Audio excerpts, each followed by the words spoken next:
On the 20th anniversary of 9/11, mourners and conspiracy theorists mingled at Ground Zero by Mira Fox. Dateline September 12th, 2021. And of course, you can see the picture there. Now, what I want to do here is make this a little larger for y'all. It may not be as big as you would hope or whatever, but we'll get it what we can. There we go. I think that works for now. Maybe even I can be pretty prominent there. You guys like it like that? Okay, now let's go. When the Twin Towers fell, the nation was united, transfixed by our televisions and the overwhelming horror of terrorist attacks of an unheard of scale on our soil. But 20 years later, at the 9/11 memorial at Ground Zero, the shock had worn off. Interpretations of what happened. I'm trying to get it a little bit bigger. There we go. Interpretations of what happened that day and what it meant had splintered.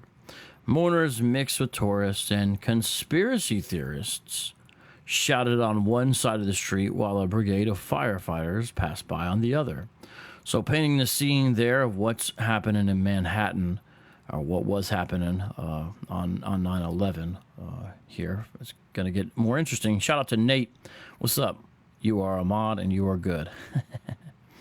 Let's take a look here at this. Continue with this article here. When approaching the memorial, it was hard to tell that this was a particularly significant day. Even just a few blocks away, life was going on as usual in Lower Manhattan. The mall, now standing near the World Trade Center, was full of shoppers and guests grabbing lunch at Italy, all seemingly oblivious to the somber occasion being observed just steps away. And there you see firefighters in dress uniform near the memorial, crossing the street, as said in the article. Continuing on with the article from the foreword by Mira Fox. But at the edge of the 9/11 memorial, a small crowd of tourists gathered, waiting for the site to open to the public after a closed ceremony for the families of the fallen. Once the area opened, a throng quickly gathered around the edge of the two reflecting pools that marked the site of each tower, where roses and flags adorned the engraved names of the fallen. Wandering slowly around the site was Avi Golden, who wore a crotcheted kippah and a shirt emblazoned with the names of friends he lost to the attack. Now, well, we'll get into that in a second here. I'm not going to jump ahead of myself. He was a paramedic working close to the Twin Towers 20 years ago. Many people he was close to were killed. An observant Jew, Golden, who lives in Queens, got a hotel near the memorial so that he would be able to walk over and mark the anniversary of their deaths, which fell on Shabbat this year. Now, the foreword is a historically important and long-standing Jewish newspaper in New York City, and they're going to point out things like this, but this is actually relevant to what we're going to get into. Part of what we're going to see is that these Hebrew Israelites are going to say that Jews were warned to stay away that day, basically like a Jewish holiday, so they would not die. All right. Now, I'm going to get more into that, but it's a lie. Of course, I guess a hardcore conspiracy theory could just say, a theorist could say, well, this is a Jewish newspaper, you can't trust it, you can't trust the guy they're talking to, whatever. But here is Avi Golden. He was a paramedic. He wasn't told to stay home, right? There was no Jewish holiday for him. Now, it doesn't say who his friends are, right? But you might imagine that maybe one of them, at least, might be Jewish. I'm just saying. Being able to mark the anniversary in person at the memorial was deeply important, he said, and despite the many tourists taking selfies, profoundly meaningful. There you got a family who's looking out over the fountains that mark the spots of the Twin Towers. Nathan and Ariel Learman and their friend Idia Stern also made the trek by foot, walking to the memorial with around 30 people from downtown Minion, where they had attended services and eaten lunch that morning. Wait, why'd they eat lunch that morning? Wouldn't you eat it in the afternoon? I'm sorry, I was getting a little bit distracted there. Anyways. They were led by Rabbi Yehuda Sarna, university chaplain at New York University, and chief rabbi of the United Arab Emirates, who guided the group around while sharing his memories and reflections from 9/11. Sarna, then a rabbinical student at Yeshiva University, had come to ground zero the day after the attacks with his mentor, Rabbi Avi Weiss, to help out in the aftermath, handing out food and water to emergency workers and offering whatever solace they could. All right. There's flowers that are adorning the names of the fallen engraved in the fountains, and it's kind of a dumb caption. Many a selfie was taken. I don't know. Sorry, that seems a dumb way to say it, but whatever. But many visitors to the site of the Twin Towers on Saturday had no personal connections to the event. A group of 4 Israeli women said they were in New York on vacation, having just finished their army service. They called the memorial amazing and their visit very meaningful, but said they had no personal connections to the event. Unsurprising, given that all 4 women were 22 that would have been toddlers when the attacks occurred. Isn't that strange? Now look, here's another article. He died in the towers in the Manhattan synagogue. His legacy continues to grow. So again, it's a lie, this idea that, Jews in New York stayed home or something like that. Tourism was clearly a big draw to the event. Nearby kiosks were doing brisk business, selling official 20th anniversary challenge coins, folded flags, and other mementos, and chocolate. I can't say it. No. Whatever. Aside from the brigades of firefighters in their dress uniforms, most attendees were dressed casually in shorts or sneakers, and the atmosphere was more relaxed and convivial than somber. Let's, Hey Google, how do you define convivial? Convivial is used as an adjective to mean of an atmosphere or event, friendly, lively, and enjoyable, as in a convivial cocktail party. Thank you. Do you want to hear how convivial is spelled? But there were a few exceptions to the easygoing tenor of the day. The 9/11 attacks have long been subject of conspiracy theories, and the 20th anniversary crowd seemed to mark a ripe target for groups espousing various falsehoods about the attacks. Stephen Russell, a former Marine visiting from Denver to honor his fallen comrades, said he encountered a group of about 5 people outside the memorial, set up at the temporary fence, who accused Jews of perpetrating the 9/11 attacks. The group was using the anti-Semitic slur kike and handing out flyers and engaging passersby in conversations to share the conspiracy theory. Now, I guess it's nice that there's only 5 of them, but what's up with that, man? What's up with that, right? Again, I guess some anti-Semite could say, well, the Jews always paint themselves as victims, so you can't trust this either, right? Oh, boy. Russell argued with the group until they moved farther away from the memorial, about a block up the street.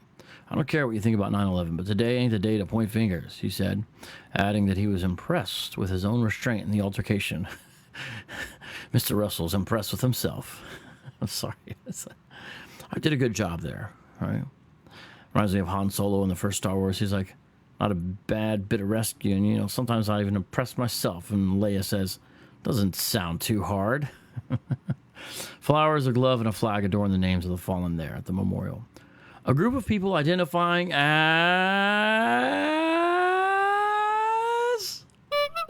Black Hebrew Israelites. Did you hear that? A group of people identifying as Black Hebrew Israelites set up at the memorial's entrance later in the afternoon. Several of them wore necklaces adorned with large bedazzled menorahs. And one boasted a sweatshirt reading, "The real Jews are black." Maybe I should do it like this. The real Jews are black. They blew a shofar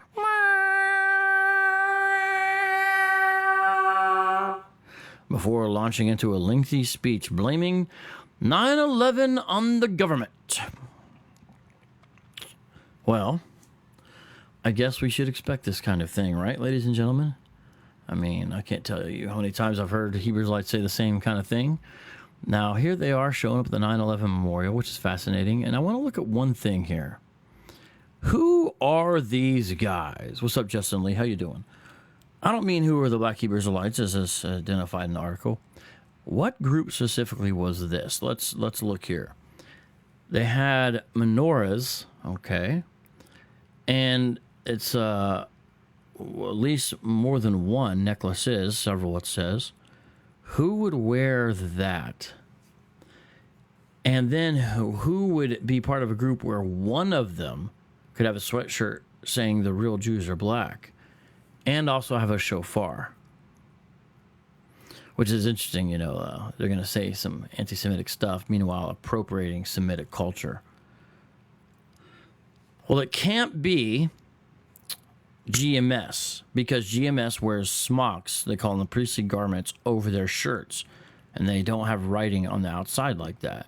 So this group can't be GMS, and they usually don't have jewelry like that either. It can't be IUIC because they have the purple and gold. They would have to be in uniform. It can't be GOCC because they would be in the uniform, which last time I saw when they were out was white. I don't know if they've changed that. It hypothetically could be Sakari. I could see a Sakari person wearing that. I could see them having the menorahs. I could also see them having a shofar, perhaps, similar to the Watchmen for Israel, but I don't think they're in the New York area, the Watchmen for Israel. Sakari does have a New York, New Jersey camp. I just saw a video recently where they got somebody bowing down they were bragging about.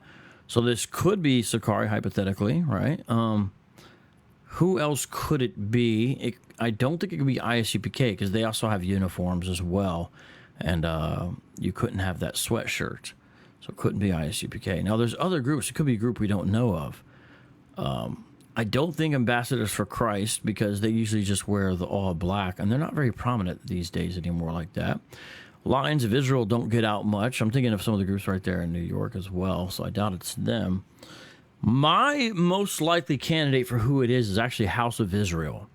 House of Israel is the same group that showed up at the pro-life march, 40 Days for Life. They didn't know that. They were there for something else, indigenous peoples.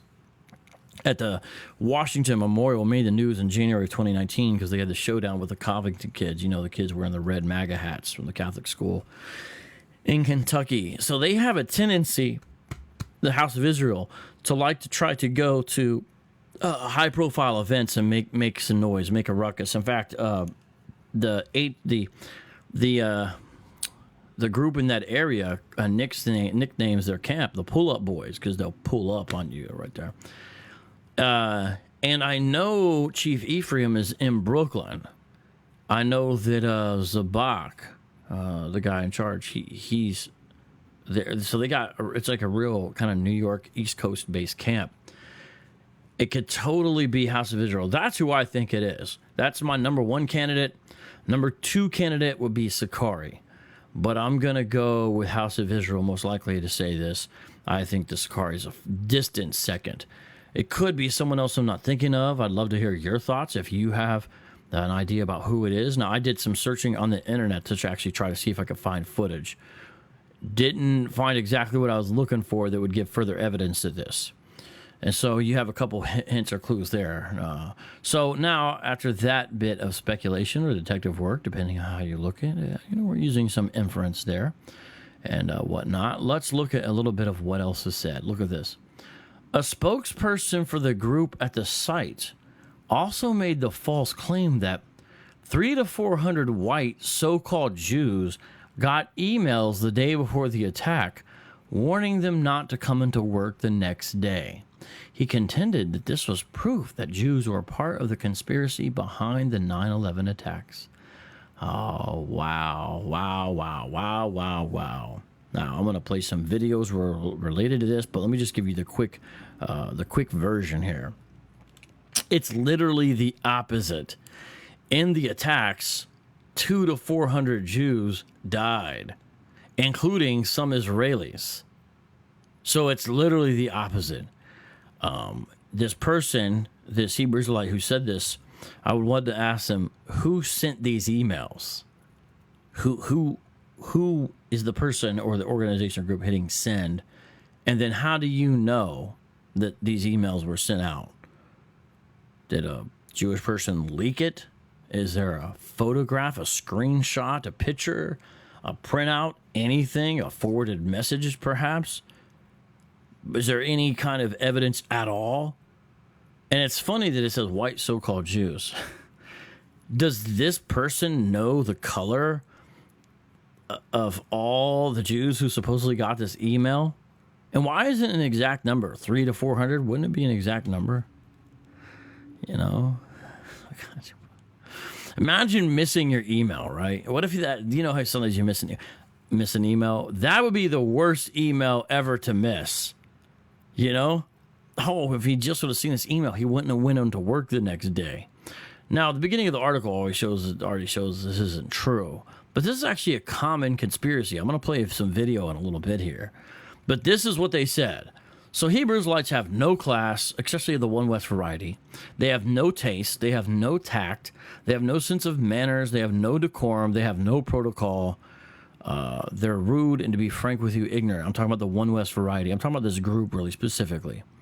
I mean, just look at it. They're rocking menorahs, talking about real Jews, blowing shofars, meanwhile appropriating Semitic elements of religion and culture, meanwhile blaming those same people for the attack. And even if these emails went out, right, let's just say that's the case. Let's just say that's the case, right? It actually wouldn't prove Jews were part of the theory, the conspiracy. In fact, wouldn't it show the Jews weren't aware of it?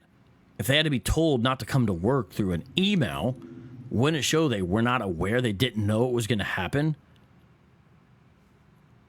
Unless someone can prove or demonstrate, well, the people who sent the email are other Jews. I mean, I'm just saying, it's just ridiculous. This is what Hebrew Israelism is, though. It's a bunch of bad conspiracy theories cobbled together. A lot of them are very anti-Semitic. Here's one of them. And this is why they end up believing that they're the real Jews, is because of stuff like this. There's no sense of discernment, very little wisdom, a lot of times a lack of education to understand these kinds of things. You know?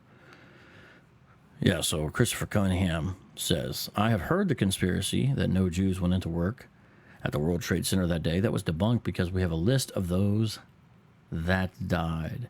It should be those who died, I think. Just saying. I think it should, but just don't take it personal. Oh, man. But he's right. He's right. He's right nonetheless, okay? Now I'm going to go and read the rest of this, and I'll play some video, okay? Now, take a look at this here. Da na na na na na na na na na na na. The forward is funny. They kind of think that Capers Fournier is now the kind of official spokesman for Hebrew Israelites. He's related to Barack Obama, for those who don't know. He's more Chicago-based, I believe, originally. But he's made inroads to build bridges with more traditional elements of Judaism, okay? But he would be called by some a black Hebrew Israelite or a black Jew, perhaps. And they call him up as if he has something to do with these One Westers out there ranting and raving, right? He doesn't. I kind of feel bad for the guy in a way. Although the protesters identified themselves as black Hebrew Israelites, Capers Fournier, the chief rabbi of the International Israelite Board of Rabbis, said they were in no way affiliated with his member congregations. That's not a lie. That's true. I wish the forward had someone else, to be frank with. First of all, I wish the forward had a picture of this, because then we could know who it is. But I guess they probably would consider that in bad taste, but maybe there's a picture somewhere. And then second of all, they should have looked at their own stuff and hit up Chief Ephraim right there in Brooklyn, because I think they covered him during the Covington stuff, and asked him and said that would have made much more sense. If they kind of knew what was going on, that's who they would have asked. Hey, do you know who this is? Is this affiliated with you? But whatever. These individuals identify themselves as Hebrew Israelites, but we have no control over how people self-identify. It's true enough. I mean, that's a sort of a statement of fact. He's right. Said Fournier of Chicago's Beth Shalom, Benai, a Zakan Ethiopian Hebrew congregation. I mean, they're asking a guy who's even based in Chicago. I understand because of his position, but still. I can tell you absolutely unequivocally that there is no connection to any group that is a part of the Israelite Board of Rabbis. That's true. He also questioned the legitimacy of any group purporting to be practicing Judaism that would have gathered for a protest today. This is Shabbat Shuvah. I don't even get it. I know my people were in service. That is actually, I read this article already because I knew what I was doing for this show, but I actually, I actually didn't catch this the first time. That is a little burn, and this is a point I brought up before.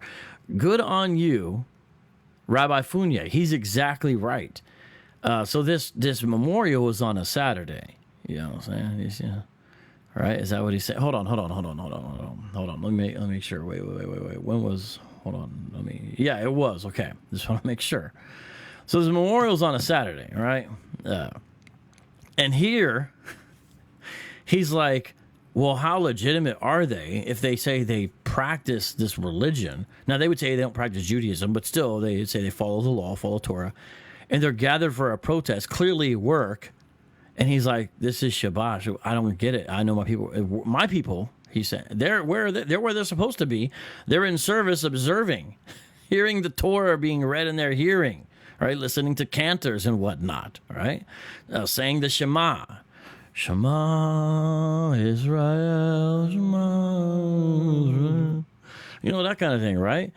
Great point. He's exactly right. Get on those Hebrew Israelites. When you see them out on a Saturday, you know, say it in love and all that, hey. But you see them on a Saturday and they say they keep the law, ask them about what they're doing out, you know, running around on Shabbat. That's exactly right. Thankfully, the conspiracy theorists were far outnumbered. Even so, in the wake of the United States' recent military withdrawal from Afghanistan, their president served as a reminder that in the 20 years since the 9/11 attacks, the unity the tragedy briefly seemed to create is disintegrating. But for now, 20 years after the disaster, New York City still came together at the site of Ground Zero to mark the occasion, each in their own way. Interesting in there. Got a little existential, a little. I like the ending. I like that part. I just wish they would have hit somebody up. Although, actually, he wasn't a bad choice because he brought that point up. But I still really wish he would ask somebody else too. But you know, I'm glad they even covered it in there, right? Okay. Oh, let's see. What else is she written on? Oh, I should have hit her. We need to hit her up and ask her if she's got access to any photos. Because, so it looks like they had a photographer there, Leonardo Vasconcelos O'Neill. Yeah, it looks like one guy took all the pictures. If I was a little smarter, I would have hit him and her up.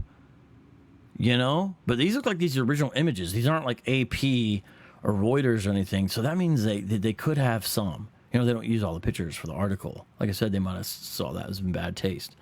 Fascinating, right? Okay, now, let's watch a couple videos about this. I want to watch probably 3. We're going to watch young Turks talking about Al-Qaeda versus Ahmadinejad. That's a fascinating one. It's brief. We're going to watch this one probably first, which it's strangely titled, but it has interesting CNN clips. And then we're going to watch part of this from a secular channel, Rationality Rules. We're going to watch one little part.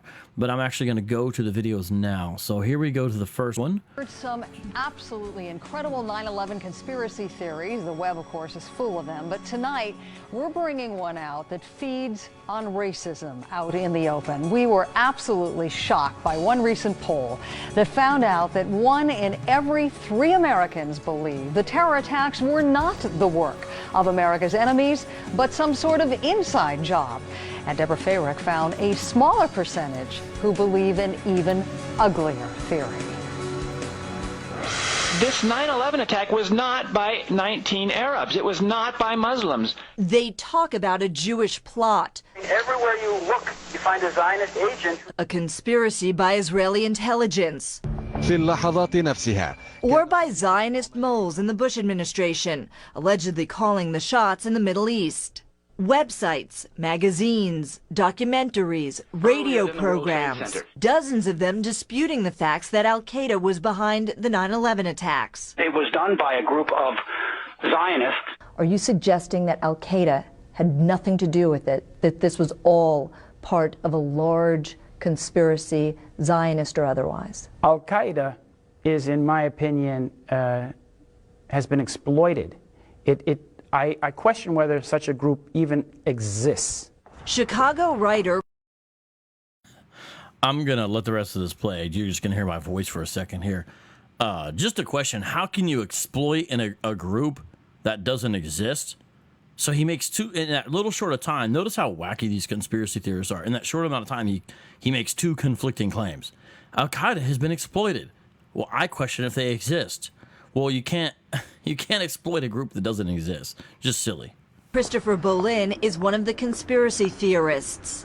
I believe that there are Israeli elements that are connected to the Mossad that are involved in this attack. There's no physical... Israeli elements is a less offensive way, supposedly, to say Jews, basically. And Mossad is Israel's secret service, or I'm sorry, kind of an intelligence gathering agency. Continuing on. Evidence to support claims that Jews were behind 9/11.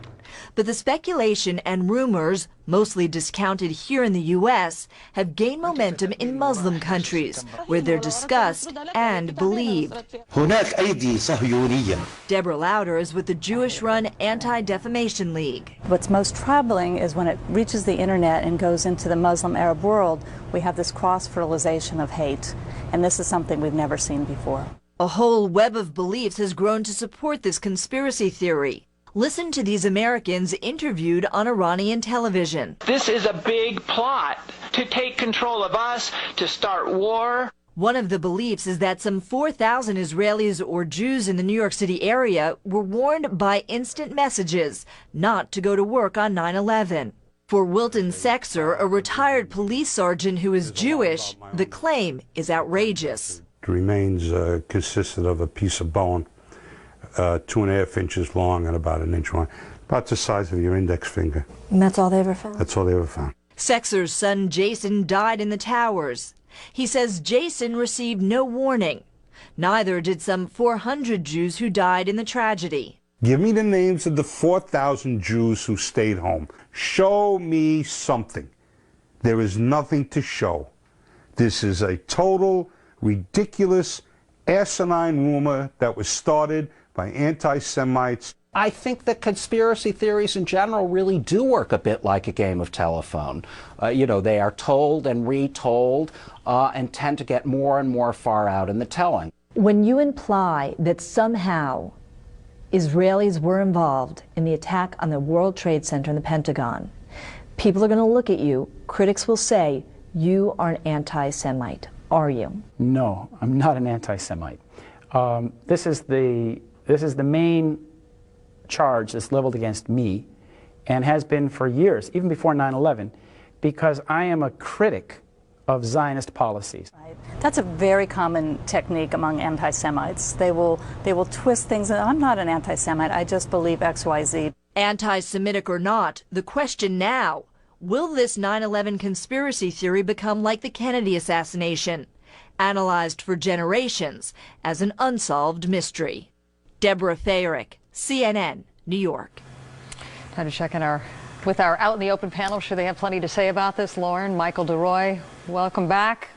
All right, so let's start with the resident Jew on our panel here. I mean, you hear this stuff, and it just makes you sick to your stomach. There is absolutely no evidence that anybody other than Al-Qaeda was involved with this attack. How upsetting is this to you?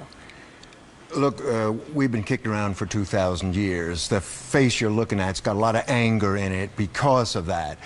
That's not a way to live, wandering around the globe, never having a home. It's pretty difficult because every time there's trouble, we're scapegoated. We're not the only ones that are scapegoated, but we're scapegoated by people who are frightened. They don't care. They are paranoid. You cannot debunk this theory. It is madness as well as idiocy to think that the Jews brought down the World Trade Center on 9/11. But you cannot argue logic to someone who is mentally ill.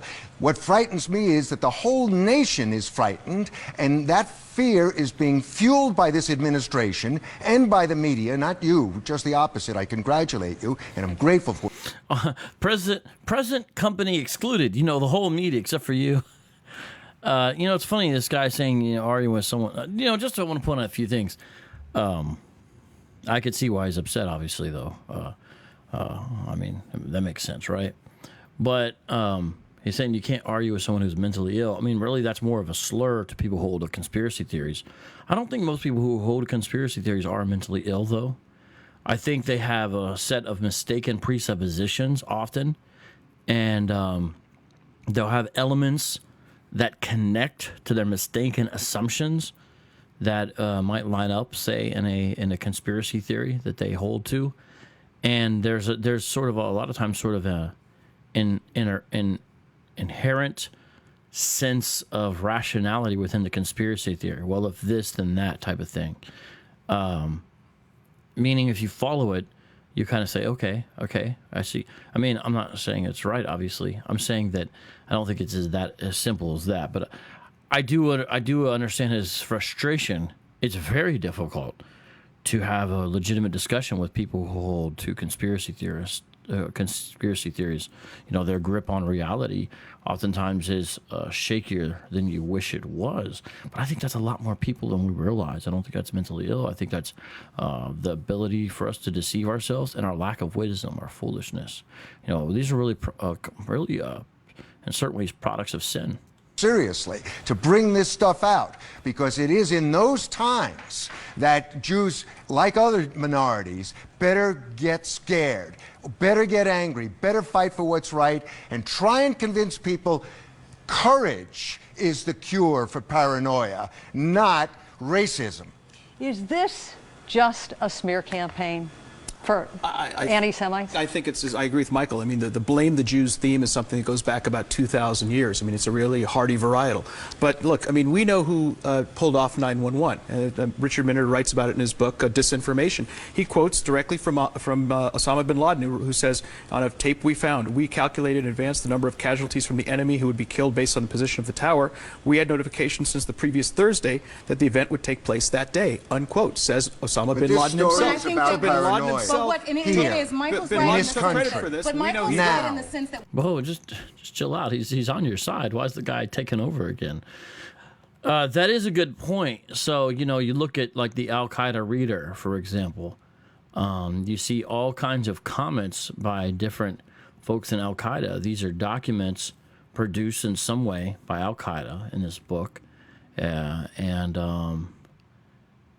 it's translated by Raymond Ibrahim. I mean, this is a translation. This is translation of primary source documents. Shows you exactly what they think, exactly what they thought. This is a good book. It's a little harrowing because you realize how logical evil can be, if that makes sense, and also that these guys may have a point that they're practicing consistent Islam. That's a good book I'd recommend. Here's another one. The Looming Tower. Al-Qaeda in the Road to 9/11 by Lawrence Wright. This book actually was given to me by an atheist friend of mine.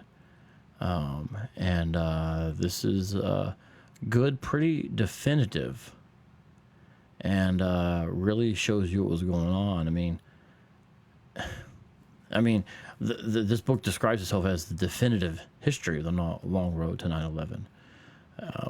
I mean, look, conspiracy theories, they don't have things like this. They don't have things that are accurately documented. They just don't, because that's not the way conspiracy theories work. Somewhat related, hunting in the shadows, the pursuit of Al-Qaeda since 9/11. And so this is sort of after. This is a definitive history of the hunt for Al-Qaeda and bin Laden afterwards, going up to, I believe, the death of bin Laden by Seth Jones. So there's some good books I recommend for that. But really, this is the number one out of that.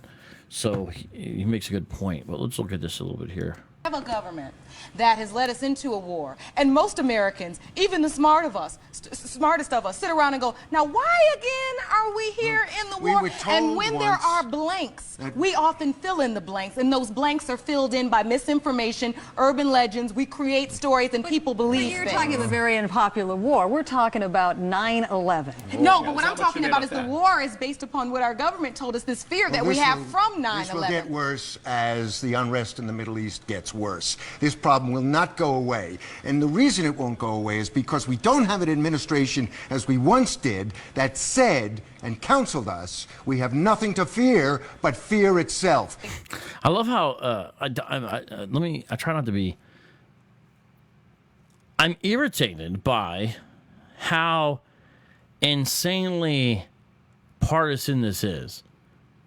Like, oh, it's and now at the time it's the Bush administration. You know, we don't have someone like FDR. It's like this guy forgets that there's a lot of conspiracies relating to FDR and Pearl Harbor as well. I don't know if he knew that. So it's like, but two of these, it looks like, I don't think the other guy who hasn't got to say much. It's really the administration's fault. Just, it's silly, really. We have just the opposite. We have an administration that fuels fear, that puts up the sign every day, that tells us, be frightened, stay scared. This guy said earlier that you should be frightened. Remember, he said you should get afraid when these conspiracy theories come around. So, I mean, I don't know. I'm just watching this clip. This is almost over.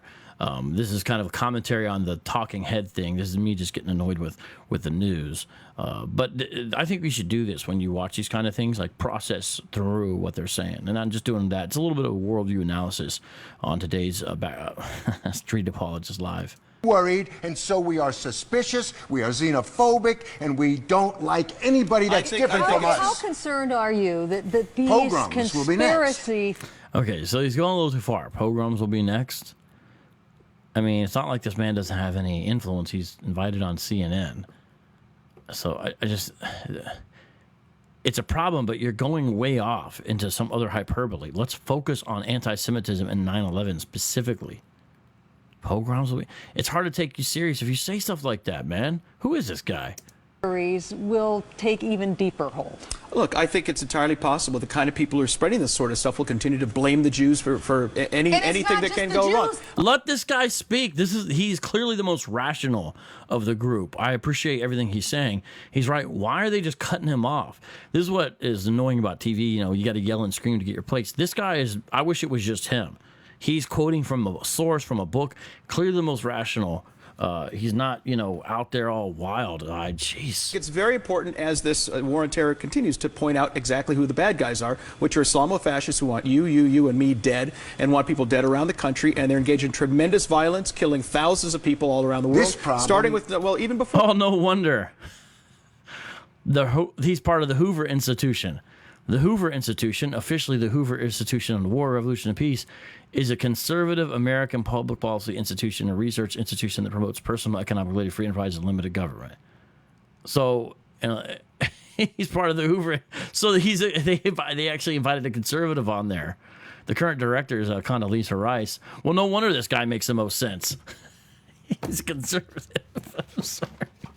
It's just funny. I didn't know that. I didn't see that he's part of the Hoover Institute. I looked it up. Oh, man. Well. 9/11, the 93 attack, the attack of the USS Cole. This is a really serious enemy. We need to identify Yes, it is. and but there are reasons why people are open to believe theories. Oh, my goodness. She should not have been invited on at all. Frankly. Frankly, she should have stayed home. That's my point. There are reasons why people are open to believe theories, and these reasons will not change unless our government more actively works. He's just staring at her, blinking his eyes, while she blames the government for anti-Semitism. I'm sorry. I'm getting totally off track of the show here, but I'm just entertained by this silliness.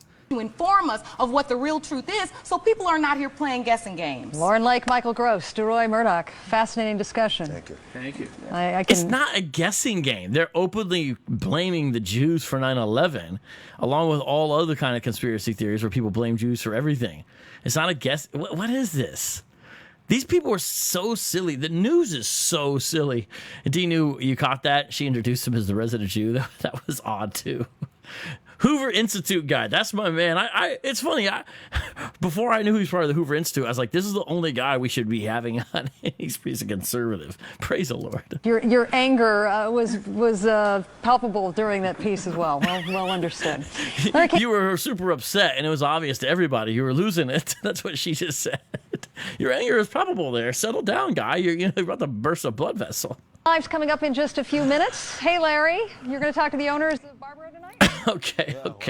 Okay, so now the next one is very fascinating.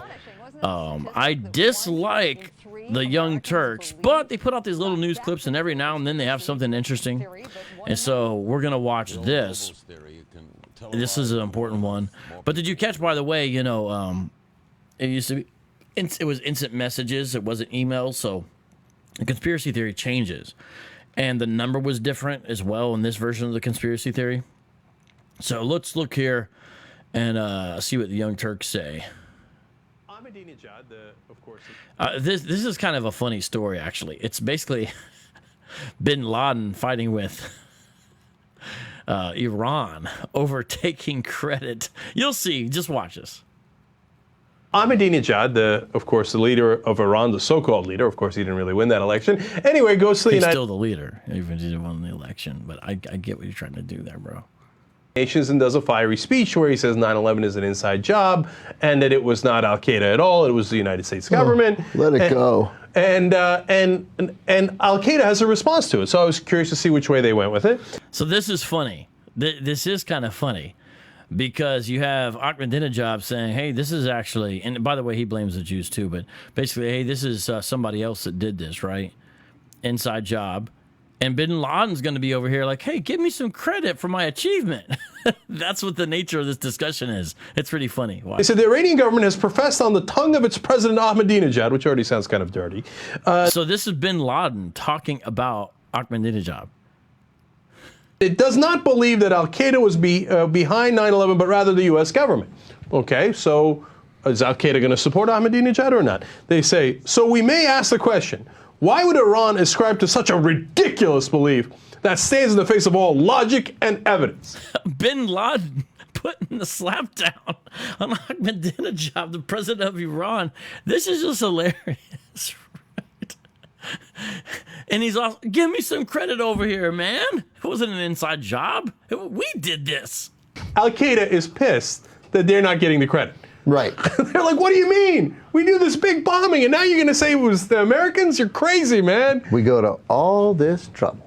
Right, to fight the great Satan, and then you got to go diss us like this. All the planning that went into it. Right. Now, in fact, they almost literally say that Al-Qaeda was a competitor, and this continues as a statement against Iran.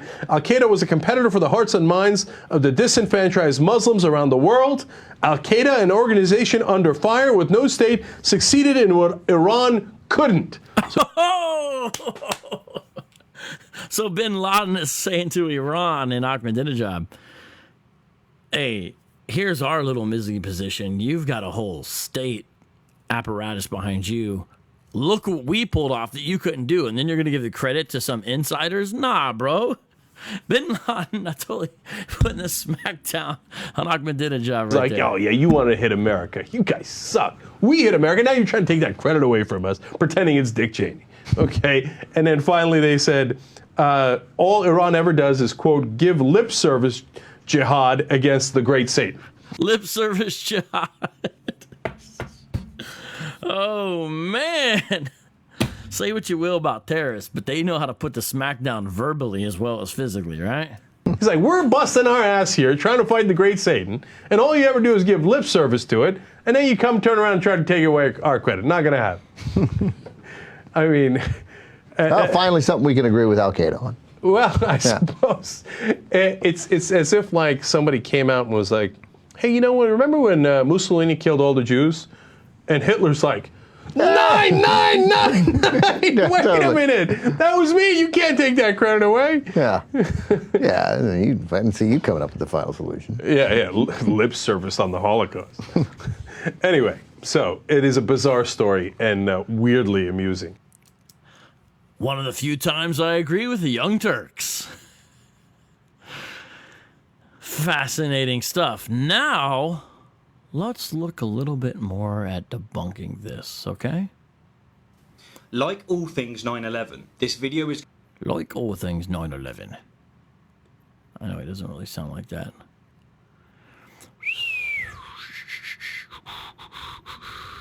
All right. Okay, here we go. Ready? This is... Please don't take... I hope they don't come after me because I'm playing Porsche. Here we go. Watch this one. Stop it. Because you have to go up in there to put it out, and it's already... The structural integrity is not there. Number 7, they're going to debunk. Watch. Number 7. No Jews were killed in the attacks because they were forewarned. Meanwhile, a group of Hasidic Jews are watching. They're right there, you know. Oh, I guess that's evidence. But they're right there. They could have been, anyways. Now, this assertion originated in the Middle East almost immediately after the attacks, but it didn't receive worldwide attention. And who is that? Who is that, huh? Till August 2010, when the Iranian president, Mahmoud Ahmadinejad, publicly stated that no Zionists were killed in the attacks since one day earlier they were told not to go to their workplace.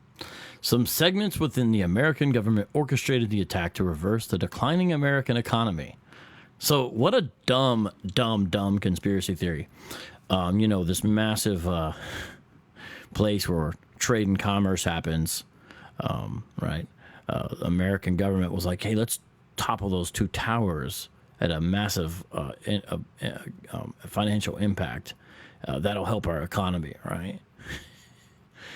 And its grips on the Middle East, they went and invaded two countries, one justified, one not justified, I think. But, I mean, that seems like it increase. I mean, he's saying, never mind, it's in order to save the Zionist regime. Okay.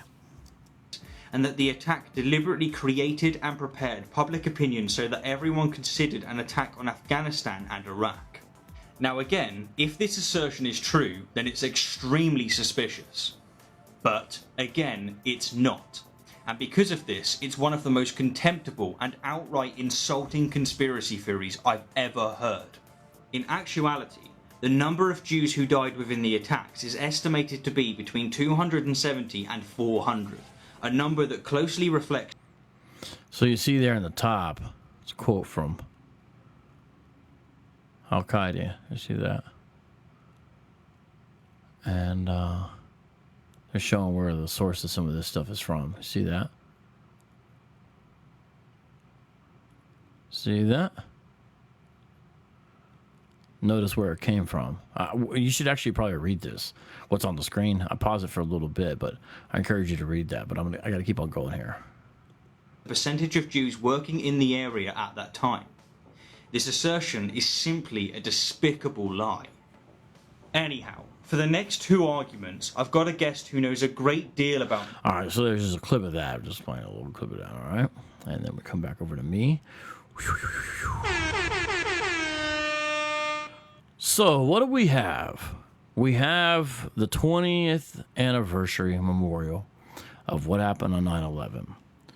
It was done by Al-Qaeda under the pretense of practicing Islam, Sharia, not Sharia, jihad. All right? At that event, you got some Hebrew Israelites show up. So I'm going to play some Hebrew Israelite clips, not from that day because I don't have that. But before I do that, I do want to read a few things from Robert Spencer that are fascinating in regards to this. Okay, so this is the Complete Infidel's Guide to the Quran. All right? And here on page 4, he talks about why every American needs to know what's in the Quran. And then I go to, actually, let's go to page 5. All right, you listening? Here's page 5.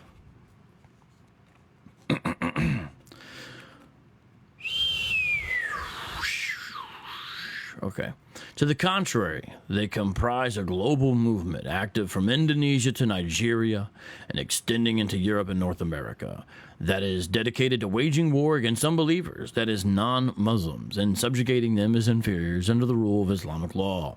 This movement sees in the Quran its divine mandate to wage that war.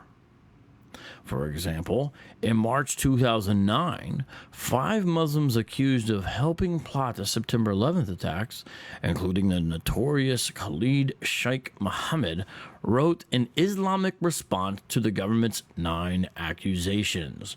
In it, they quote the Quran to justify their jihad against the American infidels.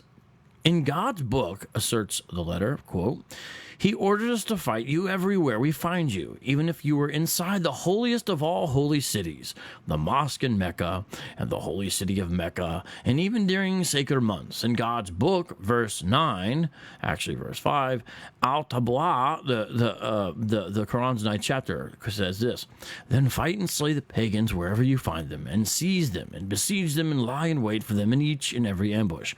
Basically just saying, hey, this is justified, we're just following the Quran, right? That's what's being said there. Hope you guys understand that part. Then next thing says this. Osama bin Laden's communiques have also quoted the Quran copiously. In his 1996 declaration of war against the Americans occupying the land of the 2 holy places, he quotes 7 Quran verses. Surah 3, 145, Surah 47, 4-6, Surah 2, 154, Surah 9, 14, Surah 47, 19, Surah 8, 72, and the notorious verse of the sword, Surah 9, 5. Bin Laden began began his October 6, 2002 letter to the American people with 2 Quran quotations, both of a martial bent. Quote, "Permission to fight against disbelievers is given to those believers who are fought against because they have been wronged, and surely Allah is able to give them, believers, victory." That's 22:39. "And those who believe fight in the cause of Allah, and those who disbelieve fight in the cause of Haghut, anything worshipped other than Allah, Satan. So fight you against the friends of Satan, ever feeble is indeed the plot of Satan." 476. In a sermon broadcast in 2003, bin Laden rejoiced in a Quranic exhortation to violence as being a means to establish the truth. Quote, "Praise be to Allah, who revealed the voice of the sword to his servant and messenger, the Islamic prophet Muhammad, in order to establish truth and abolish falsehood." The verse of the sword is Quran 9:5. "Then, when the sacred months have passed, slay the idolaters wherever ye find them, and take them captive, and besiege them, and prepare for them each ambush. But if they repent and establish worship and pay the poor due, then leave their way free. Lo, Allah is forgiving and merciful." The idea that the Quran commands them to do violence to unbelievers runs from the very top of the international jihadist movement, Osama bin Laden, down to the rank and file. And then they talk about things relating to Gaza. And I'm going to actually skip to another place in this book. And the reason why I'm showing you this is you don't have to make it, Jews or the American government. You can show right there the motivation and interest from these gentlemen themselves, right? So here, we're at the back of this book, we're on page 183. We're going to talk about blurring the line between defensive and offensive warfare. Other passages don't imply that believers should leave infidels alone and let Allah judge them, particularly if the infidels are not willing to leave the Muslims alone. Osama bin Laden's October 6, 2002 letter to the American people begins by quoting the Quran, granting permission to fight to those, quote, "who are fought against because they have been wronged," Surah 22:39. Bin Laden doesn't quote the entire verse, which identifies those who have been wronged as, quote, "those who have been driven from their homes unjustly only because they said our Lord is Allah." In other words, the Muslims. 22:39-40.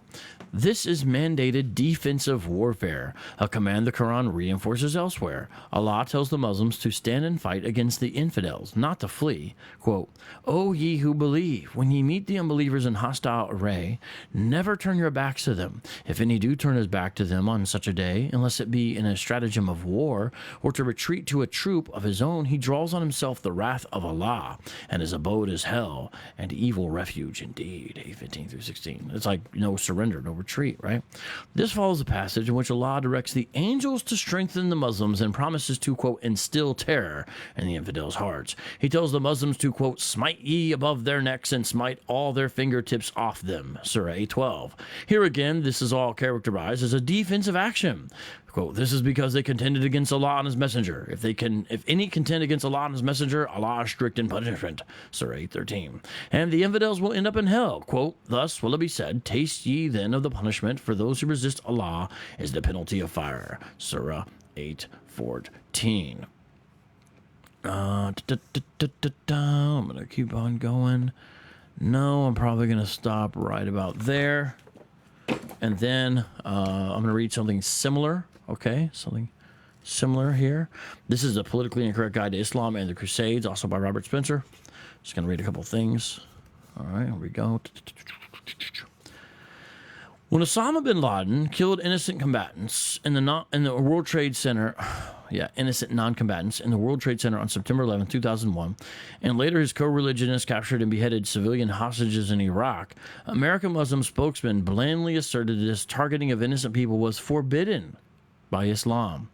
This was debatable, since some Islamic legal authorities allow the killing of non-combatants if they are seen as aiding the enemies of Islam in war. Now, how does that work? If you can kill non-combatants, you can kill non-combatants on some interpretations of Islam if they're seen as aiding the enemy. Well, how does an American citizen who's not involved directly with warfare, how do they aid the enemy in war? By paying your taxes and by voting. Even if you didn't vote for that person, some of you did. And also, in America, you can't vote, so America's guilty for who she elects. But really, the key here is taxes. Taxes, taxes, taxes. What's up, K-Dub? How you doing? Everybody check out the show we did yesterday. It was a good show. I think Caleb's going to put some of that on his YouTube. Good stuff.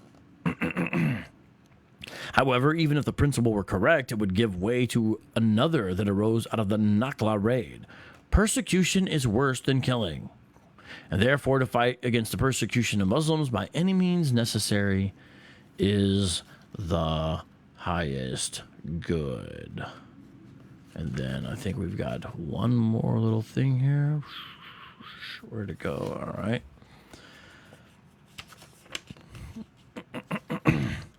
This is from page 86. Osama bin Laden's murder of 3,000 people in the World Trade Center towers were not fulfilling the requirements of Islamic jihad, but a crime against humanity. Yet Islamic law is not clear-cut in its condemnation of the killing of non-combatants. It prohibits the killing of women and children, quote, unless they are fighting against the Muslims, end quote. This has been widely interpreted as allowing civilians to be killed if they are perceived as somehow aiding the war effort. This is one basis for the common assertion that there are no civilians in Israel. Do you understand what they're saying there by that? There are no civilians in Israel.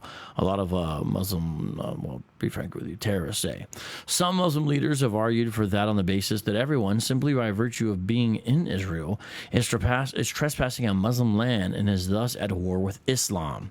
Others, like the internationally famous Sheikh Yusuf al-Qaradi, are more nuanced. Quote, Israeli women are not like women in our society because Israeli women are militarized. Secondly, I consider this type of martyrdom operation as indication of justice of Allah Almighty. Allah is just, though through his infinite wisdom he has given the weak what the strong do not possess, and that is the ability to turn their bodies into bombs like the Palestinians do.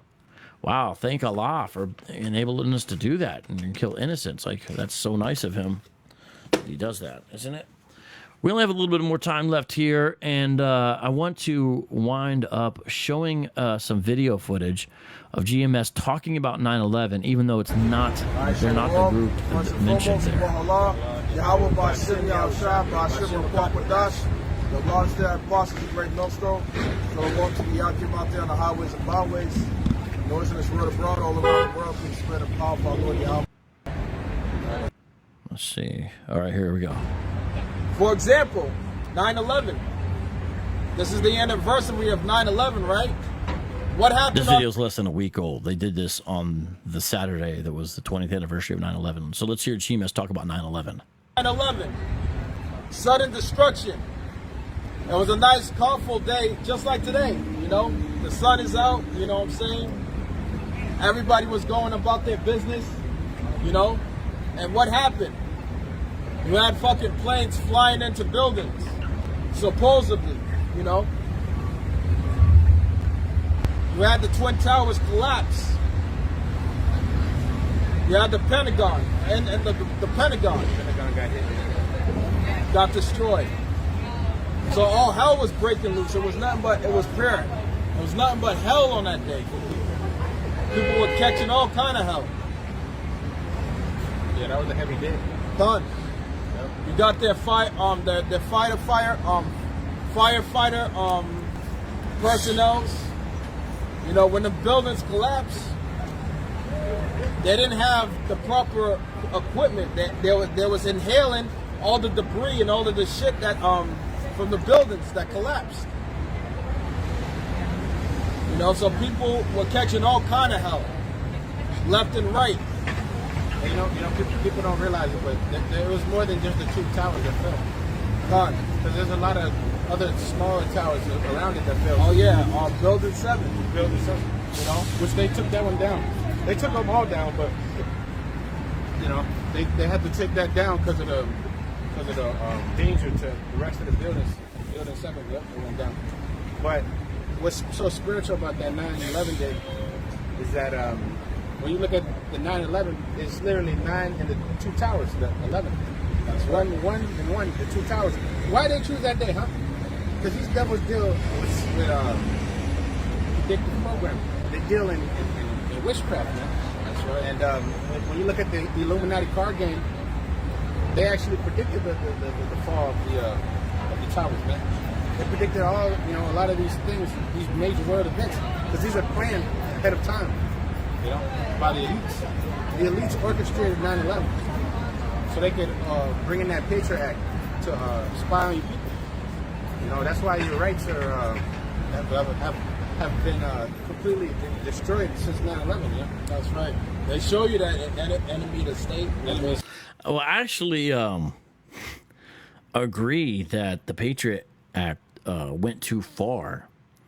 The legislation infringed upon American rights too far. And even though it's come out, it hasn't gotten better since then. It's actually gotten worse. So, you know, these guys make some valid points. But also imagine like this is part of your religious worship, to go out in front of a Bank of America and stand against a brick wall with a little sign, you and two other guys just kind of talking trash about events to each other. It's just so bizarre. So bizarre. Hey, shout out to George, as we got a ex-Hebrew Israelite here in the live chat. It's always good to see you. Who is that a picture of? That's not you. I don't know who you got. Is that someone I should know? I don't know who that is. Who is that? Anyway, what's up, Paul Wahid? Also, how you doing? Hey, how you doing, Karen? How you doing? How you doing? How you doing? How you doing? Okay, let's watch a little more of this. What's that one with Ethan Hawke? Evil Eye? No, that's with Leonardo DiCaprio. So they're just talking about different movies that portray the state's overreach. Okay. So we're going to talk a little bit more about some 9/11 conspiracy theory stuff. I don't actually know what GMS camp this is. Let's see what they say. Therefore rejoice ye heavens, and ye that dwell in them. Woe unto the inhabitants of the earth and of the sea, for the devil has come down unto you having great wrath, because he knoweth that he got but a short time. See, because he knows that he got but a short time. This is why they're moving. You know what I'm saying? With these executive orders being signed and things like that. Because the first thing that Biden did when he got into office, he started signing all kind of executive orders, you know? Now, again, this guy's actually right. Biden went in office, signed a record amount of executive orders, total overreach by a president of the United States. I think he signed more than any president in history. You know, sometimes he's got, that's not a conspiracy theory. Biden really did that, and it really is presidential overreach. And things are so messed up right now that it's like no one really, there's no way to stop him. Presidential overreach just happens. They even signed one that he said, now it's probably not constitutional that I do this, but I'm going to go ahead and do it anyway. I mean, he actually said that in regards to some of his actions. This is recent. So he's not wrong about that. But let's listen to what they say about 9/11. You know, he started signing all kinds of executive orders. And that's to take away the rights of the people. Now, it's weird that they say that, because don't they still think that they're in captivity anyway, but yet they're talking about rights getting taken away? You see what I'm saying? I mean,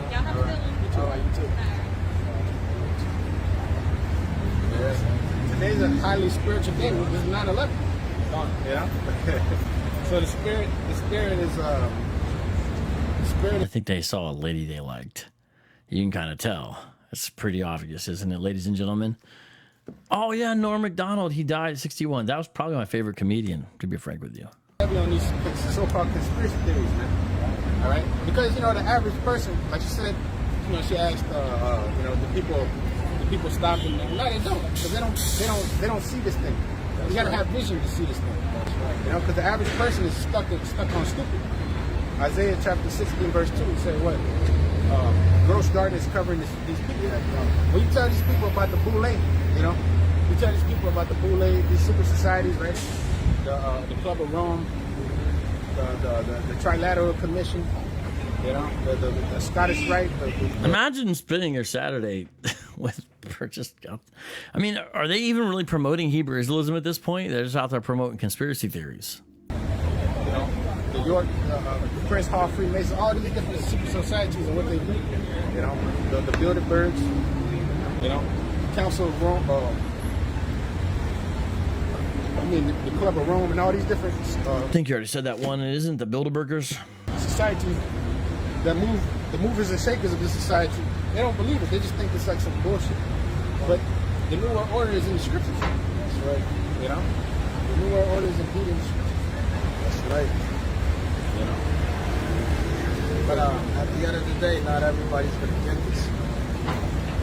because the Most High blinded the majority of Let's continue on here. Let's go 54 minutes in now to this video. Check out this part. Trumpet is in the high holy day feast, the Sabbath. That's right. But right now we're warning. We're blowing the trumpet in the city. They're blowing the trumpet in the city. These two guys. And it's saying that we should go into the gates of the nobles and do what? Blow that trumpet. That's right. You know, that's right here. Amos chapter 3 verse 6. Shall a trumpet be blown in the city, and the people not be afraid? Shall there be evil in the city, and the Lord have not done it? You know, 9/11. 9/11. The Lord did that. Yeah, we know it was an inside job, but Yahweh Bashim Yashai, the Most High, did that. Someone needs to make a shirt that says Yahweh Shai Bahashim. Yahweh Shai Bahashim Yahweh.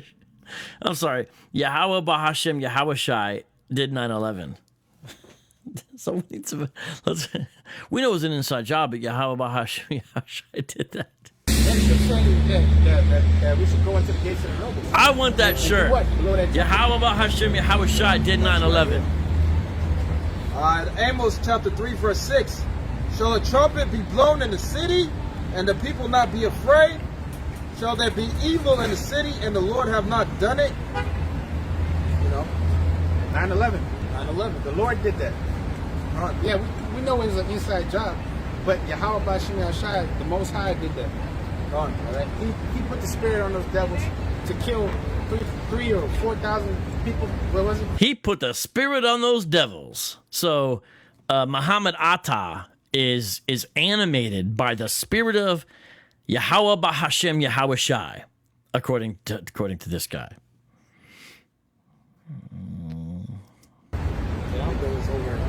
Over 3,000. And that's why the last thing they all said was, "Allahu Akbar!" Because he had to make these devils bring in this new world order, and that was another. Yahweh Bahashim Yahweh Shai had to make these devils bring in the new world order, so that's why he put his spirit upon Muhammad Atta and the other guys to do 9/11. All right. Gradual step towards New World Order. Because everything changed since that day. Now you go to the airports and you cannot get through with bags and shit like that. You got to have like a water bottle or something. You can't carry it because they think it's like a terrorist threat or some shit. Because that's the propaganda Esau hasn't sold. You know. Well, they did use box cutters, and don't forget about Richard Reed or something. And there's the underwear bomber. There's the one guy who had bombs in his underwear, and there's another guy who had a bomb on a shoe, and he was trying to light his shoe on the plane. I mean, so these guys have tried some stuff since then. Now, before you could walk through with a kilo of coke to the airport. Real talk, that's what they did. Kilo of coke. They used to have like women, you know, fine little women. They used to bring in kilos of coke, and nobody would check them. That's right. You know, nobody would check their bags, nothing. But now, since 9/11, everything gets checked. Sometimes they even have you go to the back and cavity search. You know, they search your cavities, man. They'll bring in a man to touch your private parts, man. Sounds like this guy's had a bad experience. I hope that this doesn't happen to me when I travel. I'm gonna be going to Ohio coming up here soon for a few days to help out my sister. I hope I don't get cavity searched. Have you cough and shit so you don't bring no contraband on the plane or whatever? Before it wasn't like that, but these are the freedoms that Esau then took away from the German shepherds now. Yeah, that's the German shepherds. You know what I'm saying? I remember I used to work at the airport, right? Yeah. And these motherfuckers wouldn't let. Story time with GMS. When you pass, and I worked there, motherfuckers was checking me. I was like an hour late to work because you had to go through fucking TSA, and the line was long as hell. You know? Motherfuckers, just to work goddamn a job at the airport, man. You know? Hey, but if you got money, if you're the elites, you don't have to go through any of that. You go through the private planes or whatever, and you but that's for the average people. The average so-called, you know, Goyim, the Goyim have to go through that because Esau's all about oppression. He's all about oppression. He has to oppress the people. You know? But he preaches what? Freedom. See how the scripture tells you in Isaiah 21:2, the treacherous dealer hath dealt treacherously. You know? The treacherous dealer hath dealt very treacherously. He's a treacherous dealer, man. You know? And he's dealing treacherously with the people now. Guys, turn the little the truth, and now he'll do it to the end. But you find out he ends up falling out of the truth. You know? Somewhere down the line, he ends up falling out of the truth. But you'll think a brother, you'll look at a brother, you may think that brother's weak in the faith, you know, the Lord's not really with him, you can't really, you know what I'm saying, he talks with a slur, you know what I'm saying, and that man could be of the elect. This video goes on for 2.5 hours. K-Dub says he needs to work on his BHI speech. He's not as good as our guy yesterday. I guess you're right, aren't you? Yeah, I think you're right. Good point, K-Dub. He needs maybe it's a staff. He needs a staff. It's got to be the staff, you know. Okay, you know what? I think that's about it for today.